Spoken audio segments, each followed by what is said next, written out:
What's up guys? Today we're going to be installing my Dinger built exhaust. So first off, before we go installing it, I am going to be taking it apart because this is the first exhaust that the muffler can be taken apart like this.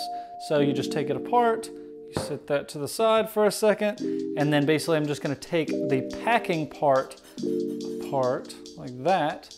Then you just take that apart. So now I'm just gonna cut these stainless steel zip ties he put on for now, or actually, yep, I can slide it off actually. So he just put this on for kind of a temporary use and to show me what it looked like, but he said that it would be quieter if I put all of this like insulation FMF packing. I had some from before, so I'm just gonna basically pack this around, do it just like he did it, and it should make for a quieter exhaust.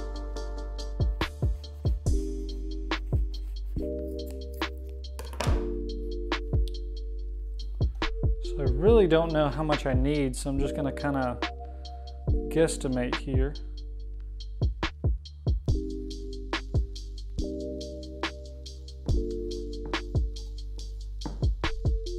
So I'm basically just copying what he did, and I'm basically just gonna put some stainless steel zip ties around it and call it a day. So I'm just putting some regular zip ties on there really quick first, just to make sure that it fits, and kind of trying to hold it together at the same time because stainless steel zip ties are a little bit more of a pain. And it's tight, but it does fit all in there. So just gonna replace the zip ties with stainless steel zip ties. So it's all done. So basically I just used some normal zip ties just to hold it down for a second. Then I used just stainless steel zip ties. I just wanted to make sure it was gonna fit in there, and I wanted to use kind of a good amount of packing. I guess that's fine. So I'm just gonna kind of shove it in there like that. And it's tight, but it does fit in there. I probably shouldn't have put that much packing in there, but if it's wrong, I'll just take it apart and redo it. It's not a big deal.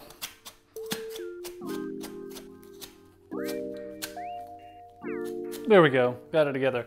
So I had to get it perfectly centered, which took a second, but I probably put too much packing on there. That's probably the biggest reason, is I just put too much packing. But I think it'll make it quieter. So now we're just gonna go ahead and swap this with the stock exhaust. After that, we'll go ahead and do a comparison as well.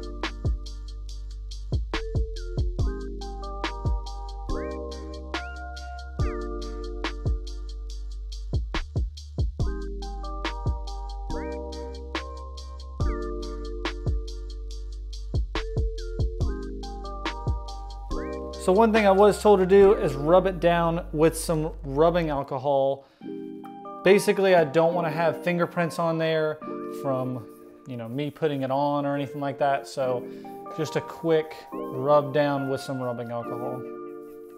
So now we are ready to crank up this bad boy and hear what it sounds like. So we're gonna go ahead and head outside, hear what it sounds like.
But anyways, guys, that's gonna be it for this video. Thank you guys for watching, and definitely make sure to check out next week's video, which is gonna be the intake install, which I'm gonna get working on right now. But yeah, super excited about the exhaust, and I can't wait to get everything together. I've also got an ECU I'm gonna throw on there so it can handle the intake and exhaust, and then we're gonna be making some power.